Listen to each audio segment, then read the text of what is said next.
The year is 1000 AD. We are in Constantinople, the city of cities, the new Rome, the largest and richest metropolis in the Christian world. While much of Western Europe languishes in muddy villages, illiterate and fractured, beset by Viking raids and petty warlords, here on the Bosphorus lives a civilization that has not collapsed at all. The Roman Empire did not end in the 5th century. It moved east. It spoke Greek instead of Latin. It exchanged its old pagan gods for the Christian one, and it survived for another 1,000 years in a glittering, scheming, ferociously sophisticated form, behind walls so vast and so cunning that no enemy has managed to breach them for over 500 years. 500,000 people live within those walls. The harbours are jammed with ships from Italy, from Russia, from the lands of Islam, from the steppes of Central Asia. The markets overflow with silks, spices, gold, slaves, and relics. And ruling over it all, in a complex of palaces called by his subjects the Sacred Palace, lives a single man whom his people believe is the chosen of God, the equal of the apostles, the holy emperor of the Romans. That man is you. Using advanced AI trained on the surviving Byzantine chronicles, the meticulous court protocol books written by emperors themselves, the breathless accounts of foreign ambassadors who stood trembling before the throne, and the gold mosaics that still glitter in the surviving churches, we have reconstructed a single day in the life of a Byzantine emperor at the height of his glory. Step past the bronze gates of the Sacred Palace. But understand this from the first moment. You are not merely a king or a ruler. You are a sacred actor on a stage of unimaginable splendor, and every breath you take is part of a performance designed to convince the world that heaven itself looks something like this. The ultimate luxury here is not gold, nor silk, nor power. The ultimate luxury is sanctity. Every other monarch in the world is just a man with a crown. You are something stranger. You are believed to be the visible image of Christ on earth, set apart from ordinary humanity by an unbridgeable gulf, surrounded by rituals so elaborate and so beautiful that to look upon you, even for a heartbeat, is to glimpse heaven. Your power is not raw, it is theatrical, it is choreographed, jeweled, scripted, sung. And nowhere on earth is theatre performed with such mastery as in your court. You wake in the Sacred Palace, a sprawling complex of marble halls, gilded chapels, gardens, terraces, and private apartments, tumbling down the slopes above the sea. Through your windows you see the silver-blue waters of the Bosphorus, the masts of merchant ships, and across the strait, the green hills of Asia. Your private chambers are small and warm, panelled in fine woods, hung with brilliant silks, the floors of polished marble cool beneath your feet. The walls of the palace's great halls beyond your bedroom blaze with mosaics, tiny squares of glass and gold pressed into the plaster, so that even by candlelight the rooms appear to glow with an inner fire. Saints and emperors gaze down from every surface, frozen in solemn glory. Angels hover above doorways, and everywhere, the deep, royal colour that is your alone, the colour called porphyry, a dark, reddish purple drawn from the crushed bodies of murex sea snails, so labour-intensive to produce that the very word for born to the throne in your court means literally born in the purple, referring to a special chamber clad in this stone where royal children come into the world. You are dressed by attendants who move with the slow, reverent precision of priests at an altar. Layer upon layer of heavy silk goes onto your body, a long undergarment, then an outer tunic, then a great wrapped cloak, all of it stiff with gold thread and embroidered with imperial eagles, lions, and Christian symbols. The fabrics themselves are state treasures. Your imperial workshops are the only ones in the empire permitted to weave certain patterns and to dye cloth the sacred purple, and to export such garments without permission is a crime against the throne itself. Upon your feet go boots of soft red leather. Around your neck and across your chest are draped panels of solid gold and pearls.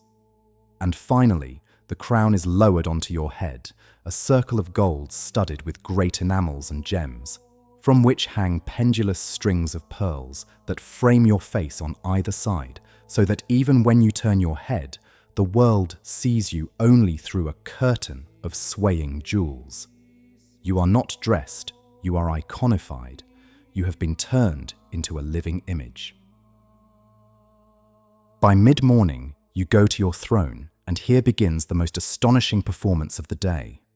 Foreign ambassadors are received in a great audience hall called the Magnora. The visitors, princes from foreign courts, are led in barefoot, their swords surrendered at the gates. They are flanked on either side by guards in shining armor. And then they look up, and they see the most famous mechanical wonder in the medieval world. Beside the throne stands a great tree of gilded bronze, its branches filled with mechanical birds of gold and enamel that sing, opening and closing their beaks.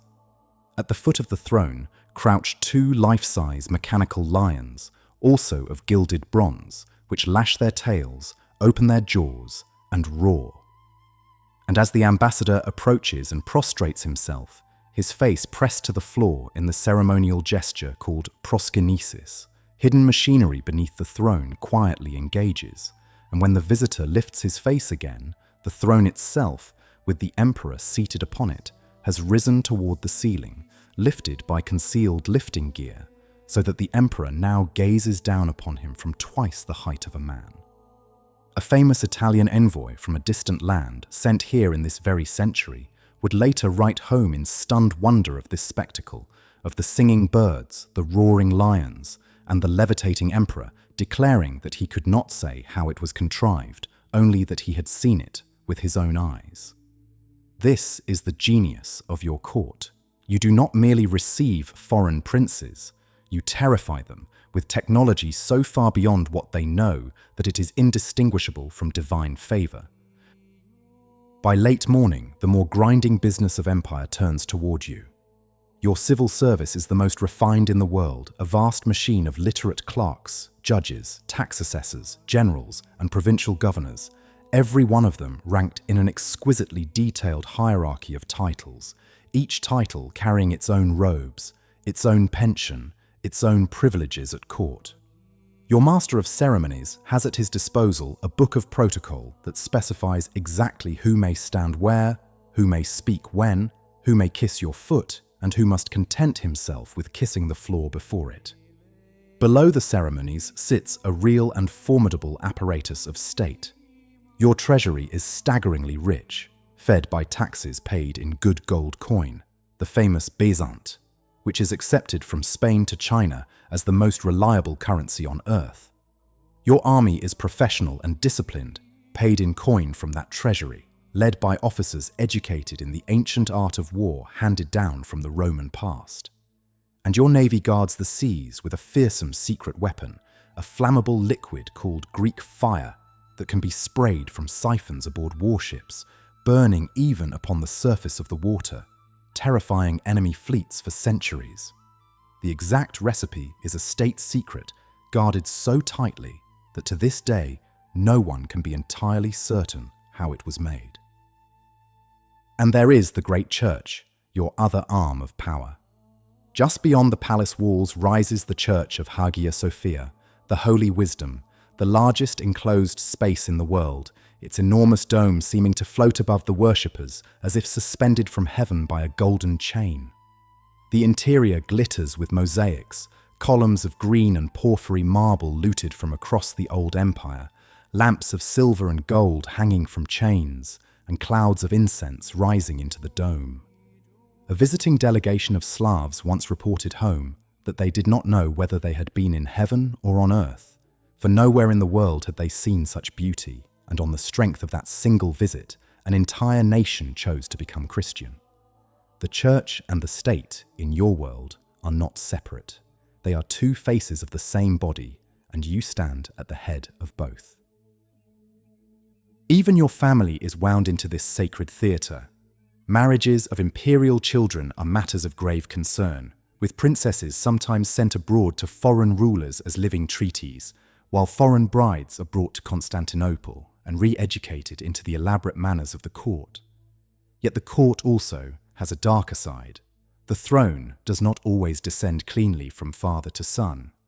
The history of your empire is full of palace plots, of generals proclaimed emperor by their troops, of rivals overthrown in coups, of emperors ritually blinded so that they could no longer claim the throne, since in your tradition only an unblemished man may rule. Every meal you eat could conceivably be poisoned, every kinsman could conceivably be your replacement, and so the rituals that surround you are not merely beautiful, they are armor. They make you sacred, untouchable, the chosen of God, in the hope that the next ambitious cousin will think twice before laying hands upon a living icon. In the afternoon, you may venture out of the palace, and even the streets of your capital become a stage. When the emperor goes in procession, the route is cleansed and adorned. Citizens line the avenues. Crosses of gold are carried before you. Choirs of singers chant acclamations of praise as you pass.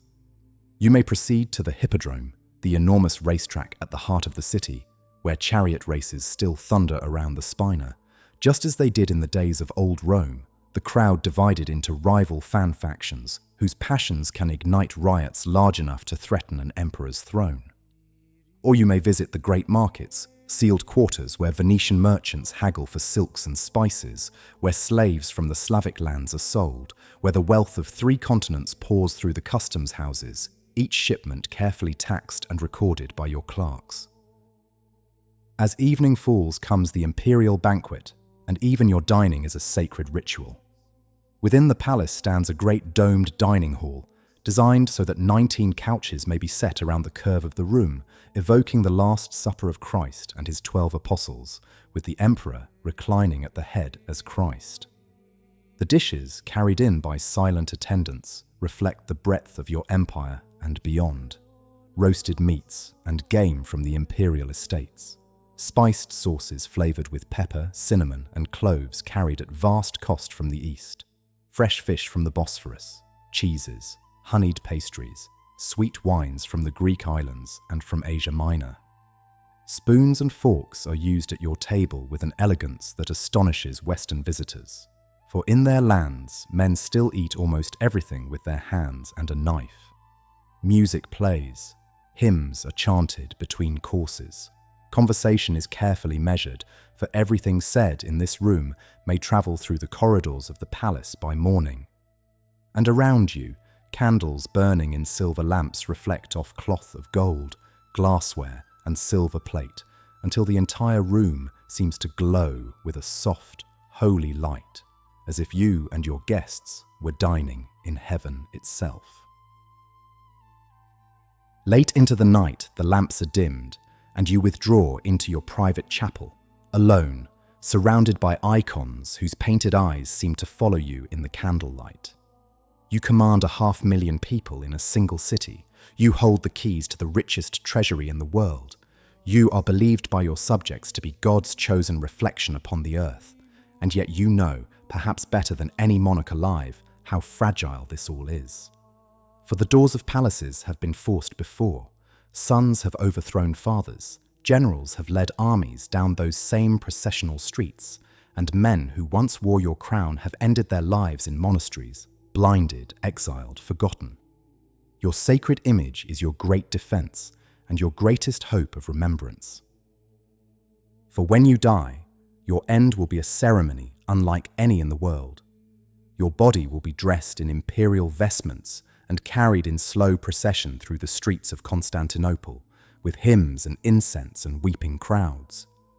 You will be laid to rest in one of the great mausoleums alongside the Church of the Holy Apostles, where emperors of your line and earlier dynasties have been entombed for centuries, in stone sarcophagi of porphyry, that same sacred purple stone, set within a sanctuary so holy that to be buried there is itself a sign of imperial glory. A priest, reciting at imperial funerals, would whisper a humbling ritual phrase, reminding the dead emperor that he was, in the end, a mortal man like any other, that he must lay down his crown and meet his God like the lowest of his subjects.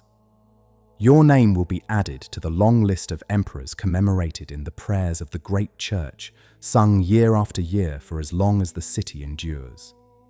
Your image, painted in gold mosaic, may be set into the walls of Hagia Sophia or another sacred building, so that for centuries to come, worshippers will lift their eyes mid-prayer and see your face gazing back at them, an emperor frozen in eternal sanctity, halfway between earth and heaven. That was a glimpse into the life of a Byzantine emperor at the turn of the millennium.